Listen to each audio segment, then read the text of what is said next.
22 जून की रात जब ईरान की मिसाइल लॉन्च हुई तो कतर समेत सभी खाड़ी देशों में कोहराम मच गया। जैसे ही ईरान की मिसाइल कतर के अल उदैद मिलिट्री बेस की तरफ बढ़ी, वैसे ही आसमान में तेल अवीव जैसा खौफ पसरने लगा। खाड़ी में ट्रंप का टावर तोड़कर ईरान के सर्वोच्च नेता खामनेई ने बता दिया कि डोनाल्ड ट्रंप और अमेरिका की दादागिरी ईरान के आगे नहीं चलेगी, जवाब बराबर दिया जाएगा। इन मिसाइलों ने क्या किया, वो 23 जून की सुबह देखने को मिला। ईरान की बैलिस्टिक मिसाइल ने कतर के अल उदैद एयरबेस में उसके टॉप सीक्रेट रेडोम को राख में तब्दील कर दिया।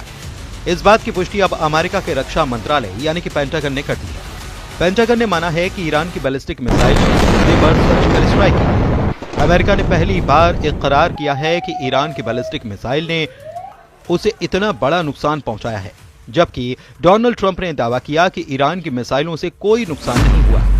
कतर में अमेरिका का अल उदैद मिलिट्री बेस फिलहाल पूरी तरह से चालू है, लेकिन ईरान की मिसाइलों ने साफ कर दिया है कि पूरे पश्चिम एशिया में चाहे अमेरिका हो या इजराइल, दोनों का कोई ठिकाना उसकी मिसाइलों से नहीं बच सकता।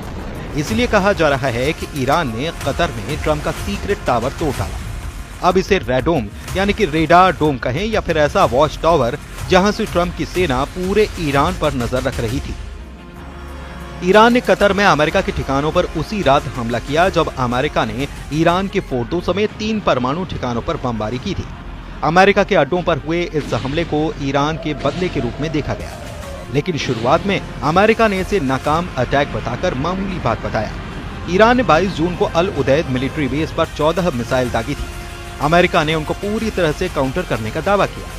ट्रंप के मुताबिक ईरान ने 14 मिसाइल फायर की, जिसमें 13 को मार गिराया गया, जबकि एक को काउंटर नहीं किया गया क्योंकि वो एक ऐसी जगह पर गिरने जा रही थी जिससे किसी नुकसान का अंदेशा नहीं था। लेकिन अब कतर के अल उदैद एयरबेस की सैटेलाइट तस्वीरों ने अमेरिका के दावे को पलट दिया है। अमेरिका ने दावा किया था कि अल उदैद एयरबेस पर हमले से पहले अमेरिका ने यहाँ के सभी अपने विमान हटा दिए और सिर्फ इमारतों और रेडार को ही बचाए रखा था। उसके सैनिक भी बंकर में छिपे हुए थे। लेकिन 23 जून की सुबह सैटेलाइट से ली गई तस्वीर बता रही है कि अमेरिका का रेडोम पूरी तरह से जलकर खाक हो चुका था। ट्रंप के रक्षा मंत्रालय का कबूलनामा बता रहा है कि ईरान ने इजराइल के बाद अमेरिका को भी बहुत बड़ी चोट दी है।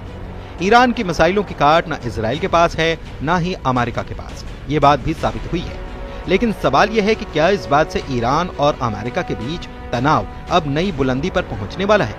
ईरान ने इस युद्ध में अपनी मिसाइल पावर लगातार दिखाई है। ईरान पर हमला हुआ, तेल अवीव और हाइफा जैसे शहर फिर दे लेंगे, ये वार्निंग ईरान से बार बार आ रही है। ईरान के एक बड़े जनरल ने ऐसी वार्निंग दी है जिसकी टाइमिंग बहुत खास है। ईरान की सेना ने इजराइल और अमेरिका को डराने के लिए अपना मिसाइल अपडेट जारी कर दिया है। ईरान के मेजर जनरल याह्या रहीम सफ़ी, जो कि सर्वोच्च नेता अली खामनेई के सलाहकार भी हैं, उनका दावा है कि ईरान के पास हजारों मिसाइल और ड्रोन हैं जो खुफिया ठिकानों पर रखे गए हैं और अगर ईरान पर युद्ध हुआ तो उनको इस्तेमाल किया जाएगा। कह सकते हैं कि ये वार्निंग सीधा अली खामनेई की तरफ से आई है। ईरान बार बार ये दावा कर रहा है कि उसने 12 दिन के युद्ध में अब तक अपनी पूरी ताकत का इस्तेमाल ही नहीं किया, न ही अपनी नौसेना और IRGC की कुड्स फोर्स को तैनात किया, और अगर दोबारा युद्ध ईरान पर थोपा गया तो इसका नतीजा इजराइल की संपूर्ण तबाही होगा। मेजर जनरल याह्या रहीम सफ़ी का दावा है कि उनका परमाणु कार्यक्रम और मिसाइल टेक्नोलॉजी ईरान के वैज्ञानिकों की मेहनत का नतीजा है और उसे तबाह नहीं किया जा सकता। ईरान ने हजारों मिसाइल और ड्रोन का उत्पादन किया है और सभी सुरक्षित जगहों पर रखे गए हैं। ईरान की तरफ से ऐसी वार्निंग इसलिए आ रही है क्योंकि हाल ही में नेतन्याहू और ट्रंप की मुलाकात हुई। नेतन्याहू ने अमेरिका जाकर ट्रंप को अपना आगे का प्लान बताया। इस मुलाकात को लेकर नेतन्याहू के हौसले बहुत ज्यादा बुलंद हैं। अब अमेरिका और इजराइल गाजा को लेकर कुछ बड़ा करने वाले हैं, इसका इशारा नेतन्याहू ने दिया है। नेतन्याहू ने कहा है कि उन्हें अब भी गाजा में काम पूरा करना है, सभी बंधकों को रिहा कराना है, हमास की सैन्य और शासन क्षमताओं को खत्म करना है, क्योंकि गाजा का एक अलग भविष्य होना चाहिए हमारे लिए और सभी के लिए। कोई भी देश इससे कम पर समझौता नहीं करेगा और इजराइल तो निश्चित रूप से नहीं करेगा। उधर ईरान की मिसाइलों को लेकर खौफ अब भी फैल रहा है, क्योंकि ईरान की तरफ से लगातार मिसाइलों के जखीरे पर आने वाली खबरों ने इजराइल और अमेरिका को टेंशन देनी शुरू कर दी। इजराइल पर हुए हमलों में ईरान की जिन मिसाइलों ने तबाही मचाई, उनमें सबसे खतरनाक फत्ताह 1 और खैबर शिकर मिसाइल शामिल है। इसमें कद्र और इमाम मिसाइलें भी शामिल हैं। फत्ताह हाइपरसोनिक मिसाइल की रेंज 1400 किलोमीटर है। खैबर शिकन मिसाइल की रेंज 1450 किलोमीटर है। कद्र मिसाइल की रेंज 2000 किलोमीटर तक है और इमाद की रेंज 1700 किलोमीटर है।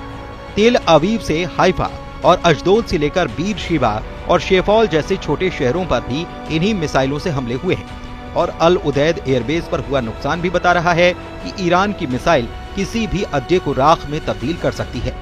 ईरान के कमांडर लगातार इजराइल और अमेरिका को वार्निंग दे रहे हैं और उसे हल्के में लेना इजराइल और अमेरिका दोनों को भारी पड़ सकता है। कतर में अल उदैद मिलिट्री बेस में अमेरिका का कम्युनिकेशन सिस्टम तोड़कर ईरान ने इरादे जाहिर कर दिए हैं। ईरान बता रहा है कि ट्रंप का हर टावर उसके रेडार पर है और मिसाइलों की रेंज में है। कतर में ट्रंप का रेडार उड़ाया एक बड़ा हमला है। इसलिए कहा जा रहा है कि ईरान ने कतर में ट्रंप का सीक्रेट टावर तोड़ डाला है। लेकिन 12 दिन के युद्ध का नतीजा न इजराइल के पक्ष में आया न ईरान के पक्ष में। 12 दिन के सीज फायर के बाद ईरान पर इजराइल के हमले बंद हुए और इस तरह इजराइल के शहरों पर ईरान की मिसाइलों की बारिश भी बंद हो गई। हालांकि अब ये सवाल उठने लगा कि क्या वाकई ईरान के परमाणु ठिकानों पर अमेरिका और इजराइल का जॉइंट ऑपरेशन कामयाब रहा। वैसे युद्ध हुआ तो ईरान के मिसाइल गोदाम फिर सैकड़ों मिसाइल लॉन्च करने के लिए तैयार हो जाएंगे। इस बात की गारंटी बार बार दी जा रही है। ये बात नेतन्याहू बहुत अच्छी तरह से जानते हैं और ट्रंप को भी इसका एहसास हो चुका है। ऐसे में ईरान के मिसाइल का धमाका कहां होगा, कौन सी मिसाइल कहां गिरेगी, इसी लेकर न सिर्फ इजराइल के मिसाइल ट्रैकिंग रेडार सिस्टम काफी प्रेशर में आ जाएंगे, बल्कि पश्चिम एशिया में अमेरिका के तमाम मिलिट्री बेस भी ईरान का टारगेट बन जाएंगे। वैसे भी ईरान को अब रूस को खुल्लम खुल्ला साथ मिलने लगा है। रूस ने अमेरिका और इजराइल दोनों को चेतावनी दी है कि अब ईरान के खिलाफ युद्ध खत्म हो चुका है, यानी कि अब जंग दोबारा नहीं होनी चाहिए या ईरान पर अब हमला बर्दाश्त नहीं किया जाएगा। रूस के तेवर देखकर ईरान भी तैयार है। ईरान में IRGC कमांडर हुसैन सलामी की वर्दी को छूकर कसम खाई गई है कि इस बार अगर हमला हुआ तो न इजराइल बचेगा और न ही अमेरिका के अड्डों को बख्शा जाएगा। मॉस्को से लेकर तेहरान तक ईरान और इजराइल का रुका हुआ युद्ध एक बार फिर से उबाल खा रहा है। ईरान के सेना अध्यक्ष अब्दुल रहीम मूसवी के मुताबिक अगर ईरान अपनी विनाशकारी ताकत दिखाएगा तो अमेरिका भी नेतन्याहू को नहीं बचा पाएगा। ईश्वर की कृपा है कि हम तैयार हैं। ईरान के लोग भी किसी भी साजिश को शुरुआत में ही कुचलने के लिए तैयार हैं। ईरान और इजराइल का युद्ध पूरी दुनिया ने देखा और सबको लगा कि यही तीसरे विश्व युद्ध का ट्रिगर पॉइंट है। अब पूरी दुनिया दो हिस्सों में बचेगी और एक खेमा दूसरे खेमे पर इतने बम बरसाएगा कि इसका अंत दुनिया के खात्मे के साथ होगा। वैसे अल उदैद एयरबेस पर हमले की तस्वीरें ये बता रही हैं कि ईरान को गंभीरता से लेने की जरूरत है। ये सीधे सीधे नेतन्याहू और डोनाल्ड ट्रंप को चेतावनी है। 12 दिन के युद्ध यानी कि इजराइल के हमलों में ईरान को नुकसान तो बहुत ज्यादा हुआ, लेकिन इस जंग का फैसला अभी सीज फायर के साथ ही हुआ है, यानी कि ईरान और इजराइल दोनों अभी एक प्लेटफॉर्म पर हैं। बेशक जीत का ऐलान दोनों तरफ से किया जा रहा है। दुनिया ने तेहरान और ईरान के बाकी शहरों पर इजराइल के हमलों को देखा है। दुनिया तेल अवीव से लेकर हाइफा और इजराइल के बाकी शहरों पर ईरान के मिसाइल हमले भी देख चुकी है। हालांकि अमेरिका में बंकर बस्टर एक्ट ने बहस छेड़ दी है कि इजराइल को अब B-2 बॉम्बर दे दिए जाएं, ताकि नेतन्याहू खुद ईरान पर अटैक करने के लिए हमेशा तैयार रहे और अमेरिका को सीधे शामिल होने की जरूरत भी नहीं होगी।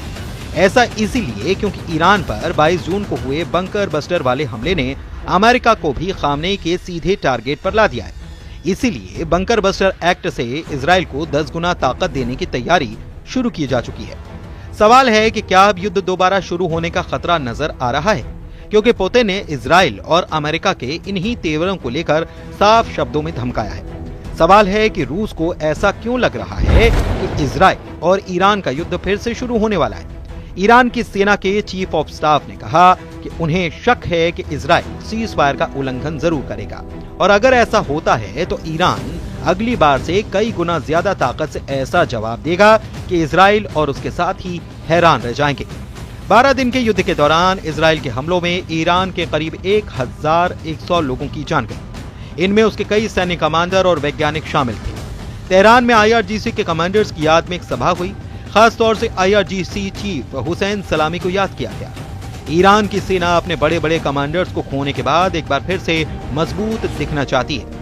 ईरान के सेना अध्यक्ष ने कहा है कि हमने दुश्मन के लिए एक विनाशकारी योजना तैयार की थी, लेकिन युद्ध खत्म होने की वजह से ऐसा मौका नहीं मिला। अगर अब किसी ने गलती की तो उस विनाशकारी योजना को लागू किया जाएगा। यानी कि इस बार ईरान की वार्निंग इजराइल के साथ साथ अमेरिका यानी कि डोनाल्ड ट्रंप के लिए भी है। और वार्निंग बहुत साफ है कि जिस तरह से मिसाइल वाली आतिशबाजी तेल अवीव और हाइफा ने देखी है, वैसे ही हमले खाड़ी में मौजूद इजराइल के सभी साथियों पर भी होंगे और इसमें ईरान इस बार कोई कोताही नहीं बरतेगा।